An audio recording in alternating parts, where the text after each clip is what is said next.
નમસ્કાર, આપ જોઈ રહ્યા છો પાટનગર નેટવર્ક ન્યૂઝ. આપની સાથે હું છું મોનિકા. બુલેટિનમાં મહત્વના સમાચાર પર નજર કરીએ તો અમરેલી જિલ્લાના લીલિયા રેન્જ હેઠળ આવતા ચાંદગઢ ગામ નજીક વન વિભાગના ટ્રેકર પર હુમલો કરનાર સિંહણને આખરે વન વિભાગે પાંજરે પૂરી લેતા ગ્રામજનોએ રાહતનો શ્વાસ લીધો છે.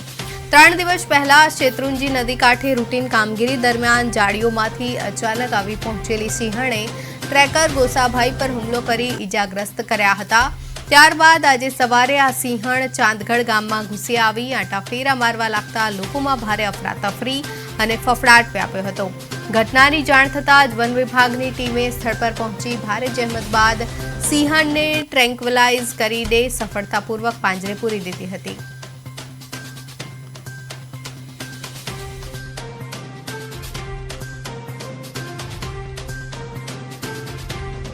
વાગે સિંહણ ગામમાં આવી અને એ કોઈ બીમાર હોય કે પછી એ હડકાયો હોય એ ખબર નથી, પણ એણે 2 દી પહેલાં એનો ટેકર એક સૂચ્યો છે અમારા ગામનો. 2 ટેકરો અમારા ગામના છે અહીંયા હાજર હતા, પણ અધિકારીઓ ફોરેસ્ટર એ બધાય 1.5 કલાક મોડા આવ્યા છે, ટાઈમે પૂગ્યા નથી.